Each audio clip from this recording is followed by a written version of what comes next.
Hi friends, എല്ലാവരും സുഖമായിട്ടിരിക്കണമെന്ന് വിശ്വസിക്കുന്നു. ഞാൻ ഇന്നിവിടെ തയ്യാറാക്കാൻ പോകുന്നത് നാരങ്ങ കൊണ്ട് റെസിപ്പിയാണ് ഉണ്ടാക്കാൻ പോകുന്നത്.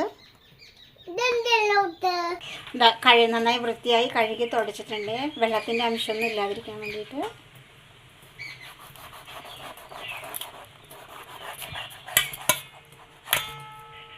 ഇതേട്ടോ നന്നായി പഴുത്ത് പാകമായ നാരങ്ങ കേട്ടോ. ഓ, നല്ല പുളിയാണ് കേട്ടോ.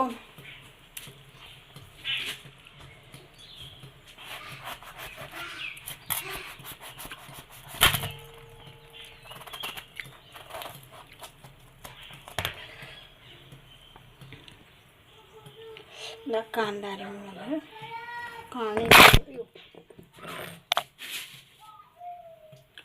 അതിലിടുക, ഇടിക്കുക.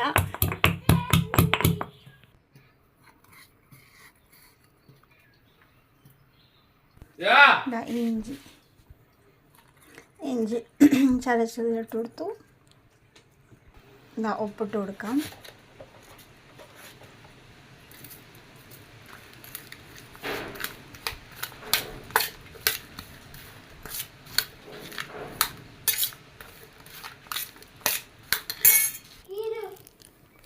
അതിൽ നല്ല തൈരുണ്ട്, അത് ഒഴിച്ചു കൊടുക്കുക.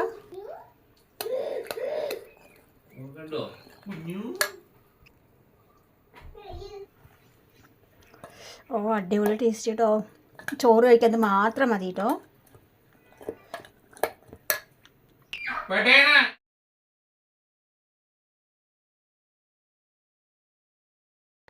നാരങ്ങ കട്ട് ചെയ്യാം.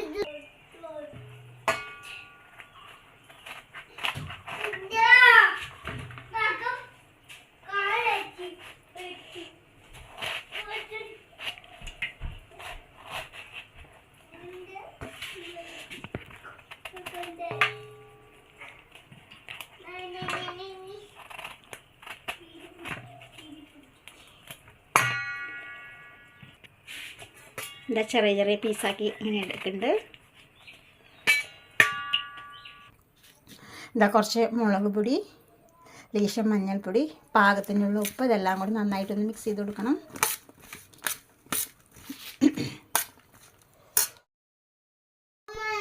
ഒരു കടായി അടുപ്പത്ത് വെച്ചു. ലേശം ഓയിൽ, കടുക്,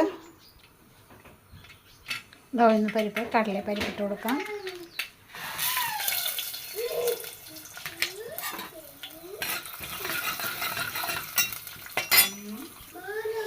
ഇഞ്ചി, വെളുത്തുള്ളി, പച്ചമുളക് ഇട്ട് കൊടുക്കാം.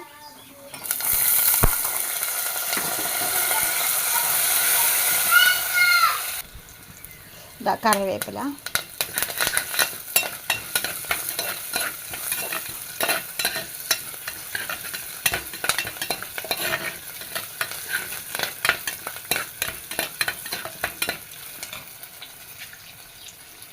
കട്ട് ചെയ്ത് നാരങ്ങ ഇട്ട് കൊടുത്തു.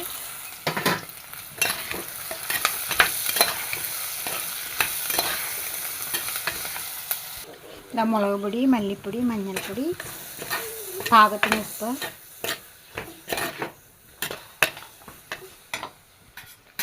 കുറച്ച് വാളൻപുളി വെള്ളത്തിലിട്ടിട്ടുണ്ടായിരുന്നു.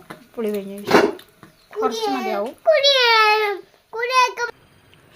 ചെറിയൊരു കഷ്ണം കായം, ചെറിയൊരു ശർക്കര.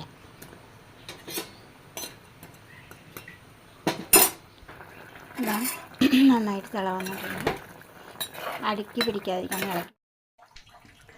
ഒരു നാരങ്ങ വെച്ചിട്ട് 3 തരം സ്റ്റൈലായിട്ടുള്ള റെസിപ്പി ഉണ്ടായത്. ടേസ്റ്റി ആയിട്ടുള്ളത്, വളരെ ടേസ്റ്റിയാണ് കേട്ടോ അത് കഴിക്കാനായിട്ട്. അപ്പോൾ ഇങ്ങനെ ഉണ്ടാക്കി വയ്ക്കുകയാണെങ്കിൽ നമുക്ക് എപ്പോഴെങ്കിലും ചോറിന് കറിയില്ലാത്ത സമയത്തൊക്കെ ഇതെടുത്ത് കഴിക്കാവുന്നതാണ്.